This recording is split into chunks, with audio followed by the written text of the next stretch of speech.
Okay, so we are on page 5 for today, and we're going to start talking about not just the raw data that we've collected, like we saw in the two-way tables, but then what we can start saying about the data that we've collected. So what we're going to see as we move through this unit is a collection of data, which is what we could see in our two-way table, and then what I can say about the data, which is what we're going to start doing as we make inferences and be able to draw conclusions, which is what we're going to see here. And then we're going to move into ways that I can model that data. Okay, so if I've got a scatter plot, is this best represented by a line or a parabola, or what can I do with that? So we're going to start with how we collect that data in the first place. Okay, that's something called sampling. So there's a difference between a sample and a census. A sample is I've got maybe all of the people in this class and I ask you all a question and I get information from all of you. That's a census. A sample is I've got all the people in this class, but I'm going to pick a few maybe representative people and ask them and then use their responses as a guide for what I can expect out of the whole population. Okay, so we're going to talk about sampling. You guys should have also heard the term census before, yeah? So like every 10 years, the government tries to count all the people. That's called a census because they try to count everybody and gather information from everybody. So that's a census. Sample means we're not trying to count or ask everybody, okay? In a lot of cases, that just isn't feasible. But what we do need to identify is what's the whole group that we're interested in. That's called our target population.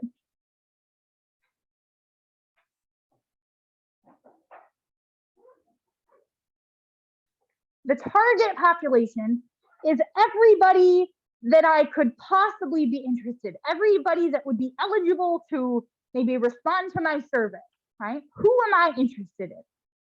The sample population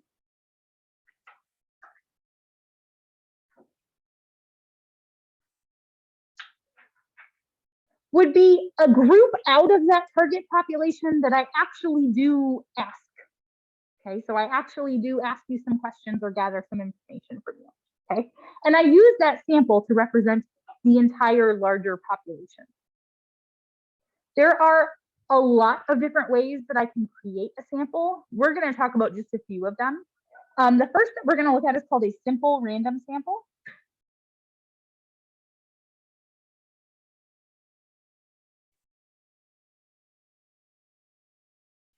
Simple random sample is a sample in which each member of that target population is selected at random. So everybody that I include in my sample is selected at random. And every member of the entire population, every member of the target population has the same chance of being chosen. A lot of times for a simple random sample, we would use like a random number generator. And so if I thought about making a simple random sample out of this class, I might put all of your names into a random generator and then have it spit out 5 names. So the generator's got some like algorithm it uses and just spits out 5 names. Everybody went in there the same amount of time, so everybody has an equal chance of being chosen. Okay. The next type of random sample we're going to talk about is called a systematic random sample.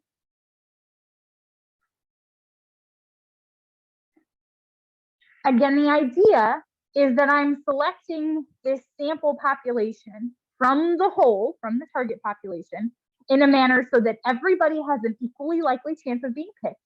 But the way in which I do that is a little bit different for a systematic sample. Okay. First, I put all the members of the group into some kind of order.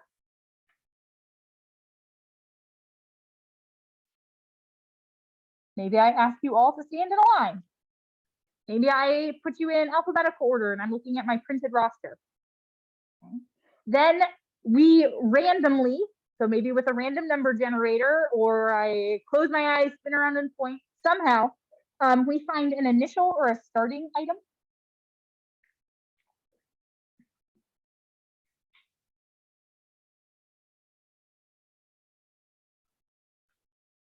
And again, that initial item or person or wherever I start is selected at random. And then I select every nth item after it. So every 5th item after that start, or every 8th, or every 10th, or every 2nd. Okay? And whatever that number is, however many I count and then select you, and then I count that same amount and select you, that number is also randomly selected. Okay? So it's called systematic because there's a system in place here. I put everything in some kind of order.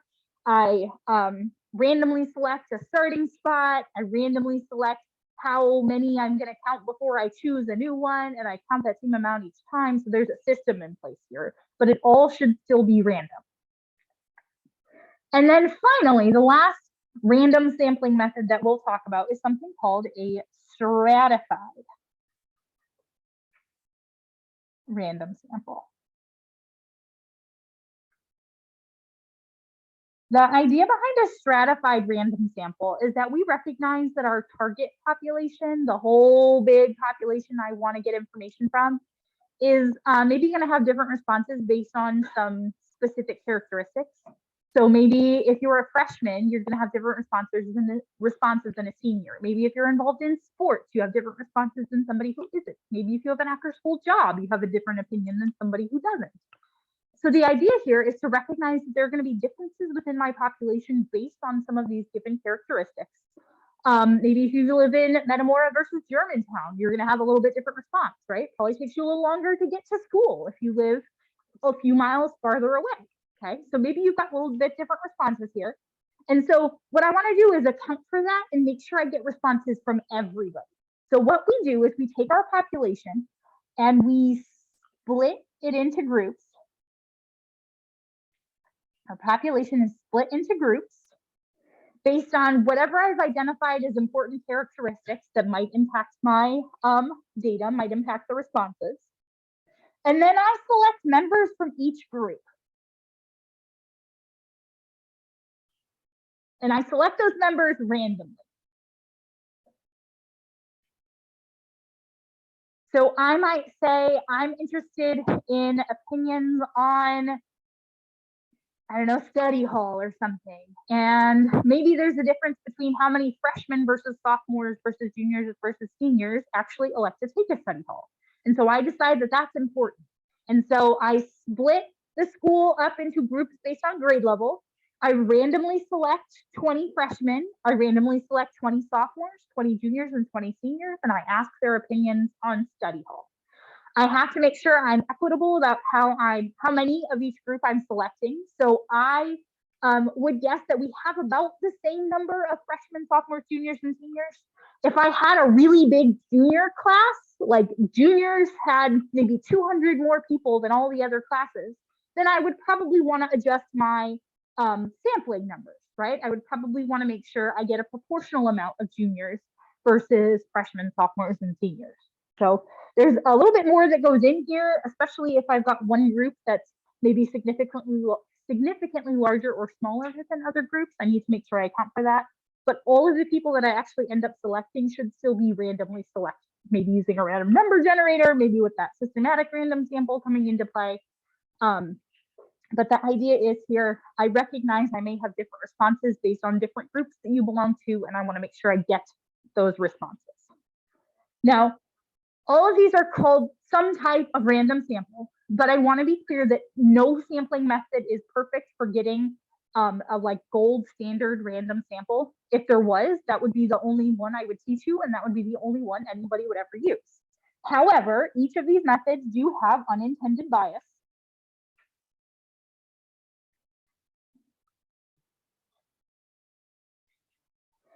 Even if I were to put, for simple random sample, all of your names into a name generator and have it spit out 5 names, there's a chance I could get only student athletes. There's a chance that that could happen. It's not super likely, but there's a chance. If I look at that systematic random sample, the same thing could happen. Depending on how I've organized you, as random as I try to be, there's a chance that I could have a response bias based on who I've ended up selecting.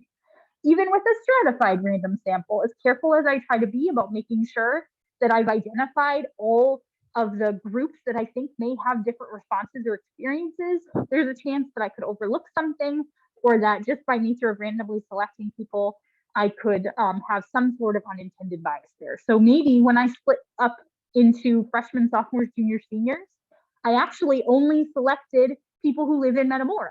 And I didn't get perspectives from anybody who lives in Germantown. Not because I designed my study that way, just because it was a fluke or maybe a fault of how I randomized you within those groups.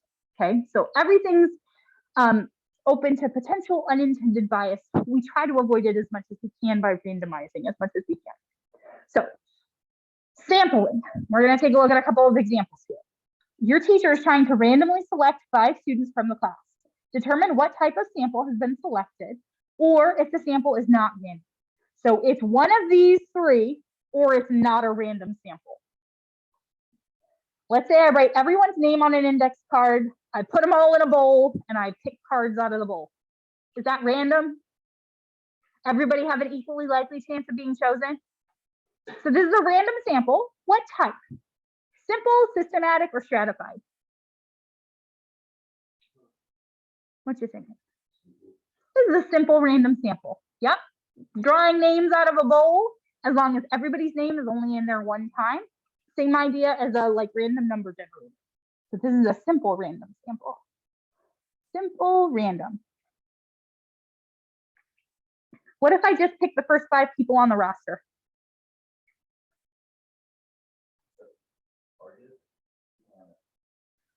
So I want you to think about how a roster is printed out, right? It's alphabetical. Does everybody have an equally likely chance of being chosen? No. Who's never going to get picked? Yeah. Who's got a last name that starts with N or later? A couple of you. Yeah, you guys are never going to get picked if it's the first 5. Never. That's not giving everyone an equally likely chance to be chosen. That's not random. Another thing that's not random is if I pick the first 5 people in the door. Who's got English right before this? You guys are always going to be here first, right? Okay. Who's got a CTE class or something? You guys are never going to be here first, right? And that's a double whammy for you. End of the alphabet and class far away. Okay. That's not an equally likely chance for everybody to be chosen. So picking the first 5 people to show up, not random. Okay.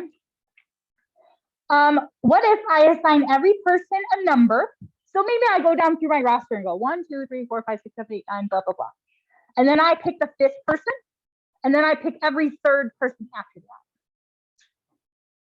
So I put you in an order. I selected a starting person, and then I select every 3rd person after that. What would this be? This is systematic, yeah. Anytime we've got a lot of different procedures in place, pretty good bet that's systematic. This is systematic. Okay, what if I divide you up into groups based on your letter grade, and then I select some students from each group? That's stratified, right? That's another way that I could say maybe this is going to have an impact on, maybe my question is, are you doing your homework, right? So if I split you up based on your grade and ask some people from each group, maybe I can learn some more information, okay? This is stratified.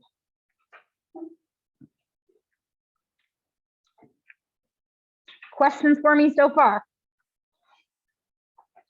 Okay. So let's look at an application of this.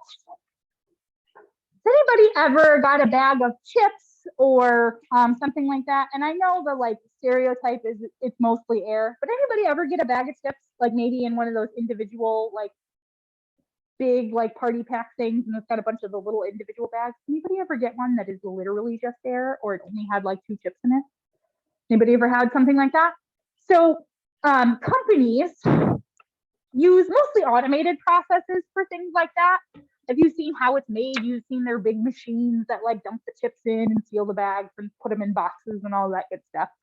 But they need to make sure that their machines are operating properly. So they usually have what are called quality control technicians or some version of that. And there are actual human beings that are supposed to go pick some of those bags of chips off of the production line and check them and make sure that they're filled appropriately. Now, when you get one bag that's got 2 chips in it, what that means is that machine was maybe jammed or not filling appropriately. Something went wrong. That bag didn't get picked. If somebody had grabbed it, they would have said, this isn't right. We're not going to ship it out and send it out to a store, and we'll go check the machine. So hopefully the machine got checked shortly after that bag came through. But that's the example that we're going to look at here for number 2. That's why we care about random sampling. This is a real life thing that people have to do with random samples. So let's say you are a quality control technician for Coke. You need to determine whether the latest shipment of 20-ounce bottles satisfies the quality control standards. So are they filled appropriately? Are the labels on right? All that good stuff. The shipment has 1,000 16-ounce bottles, and you want to randomly sample 50 bottles. What's the population, the target population? So anytime I just see population, that means target population.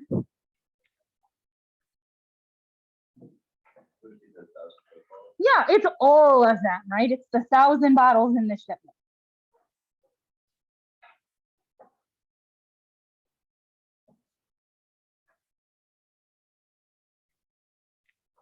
That's my target population. I mean, in a perfect world, we would just check all the 1,000 bottles. In real life, that's very time consuming, and that's why we use sampling instead. How could we select a systematic random sample?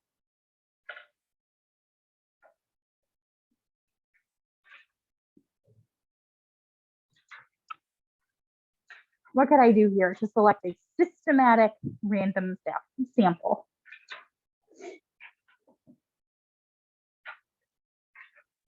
Mm-hmm. Yes, pick a bottle to start, select every, you said 5th or 3rd or whatever bottle after that until I have my sample. Select a starting bottle.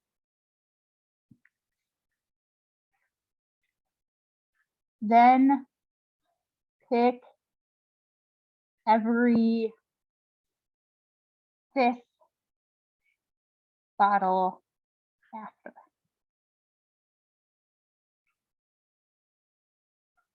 And then what would be the sample here?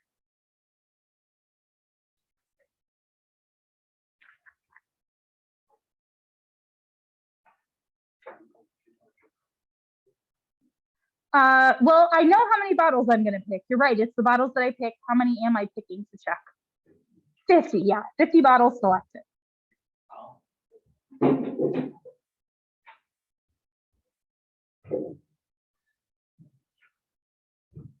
So they told us we were going to take a sample of 50. So that would be my sample number. Questions for me on sampling so far? Okay. So here we picked 50 out of 1,000. Okay, that's a decent portion. That's 5% of our total population. The company probably has numbers that they've set for percent of total population, percent of total product that needs to be sampled or checked. I would anticipate that probably different companies have different standards that they set. So let's take a look at good versus maybe not so good sampling procedures. Okay, so what do we do with a sample of collected data? Why check these 50 bottles down? What do I do with this information? Or I surveyed 30 people. What do I do with this information?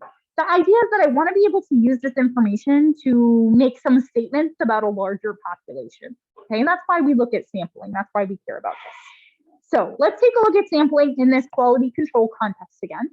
Ernie works at a rubber ducky factory. The company cannot guarantee that every duck is defect free. Okay, you're going to get some that have like wonky eyes or the paint's not on the beak quite right. That's going to happen.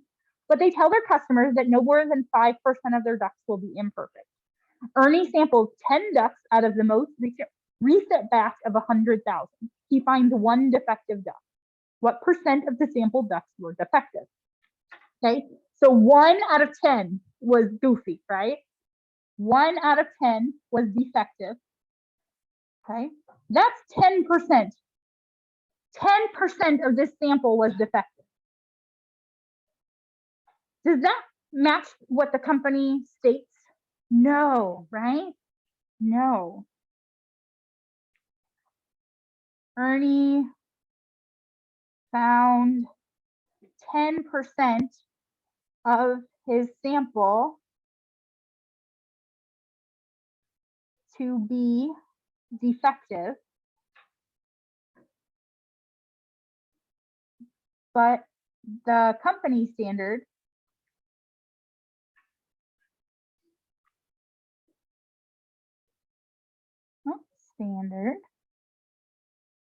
is 5%, no more than 5%. Now, we picked 10 out of 100,000. That's a very small amount of ducks. Okay. So, which of these is a reasonable thing to say about these ducks? This batch isn't good, throw them out. Remember, I picked 10 out of 100,000. This batch is probably fine. I maybe just got a bad sample. Or, I don't know, you only picked 10 ducks. It's the last one, right? I picked 10 out of 100,000. That is not enough ducks, my friends. Okay, we need to pick many more ducks than that. Okay, so what I want you to take away from this example is that if I want a good representative sample, bigger is better. Okay, I need to survey more ducks. Okay, the bigger the sample size, the more reliable the data. The bigger the sample size, the more reliable the data.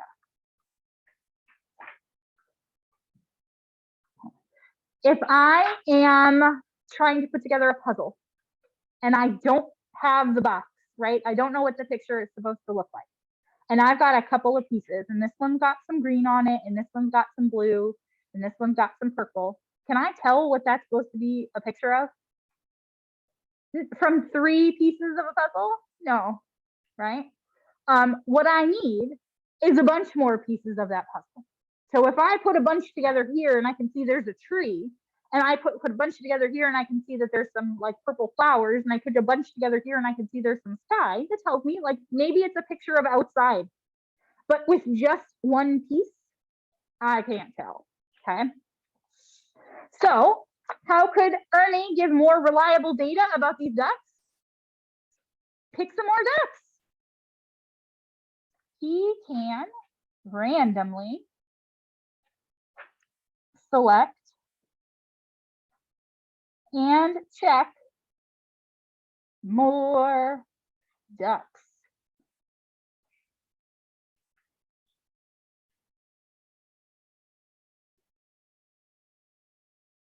So let's say now he selects 100. 100 out of 100,000. Okay. Out of his sample of 100, he finds 2 defective ducks. So what percent of those ducks are defective? 2 out of 100 would be 0.02, which is 2%. And this is out of 100, so that shouldn't have been too bad. 2% of those ducks are defective. Am I at a better place now to be able to make a reasonable statement or a reasonable inference? Yeah, absolutely. So these ducks, are they okay? Are they meeting my quality control standards, or do I need to get rid of them? These are okay. Yeah, my company standard is no more than 5% defective. We're at 2% right now. With a larger sample, we're in a better spot to be able to extrapolate to the entire population. So we would say based on the sample, this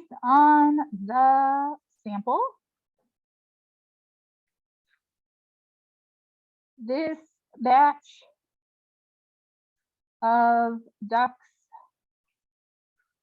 should meet company standards.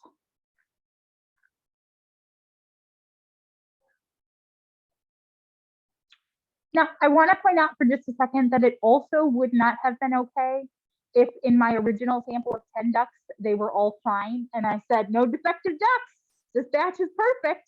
That's also not an okay thing to say. So the problem was not just that one was bad, so 10% was bad. It also would have been a problem if all the ducks were fine, and I said, well, that must mean all the ducks in the whole batch are fine. That's also not okay because my sample size was so small. Questions for me for today? Okay. So again, a couple things to keep in mind. I always want to make sure I have a random sample. And hard as I may try, it may turn out to not be quite as random as I'd like. And I need to make sure that my sample size, whatever it is large enough to be significant, large enough to be important and give me a good picture of what's happening.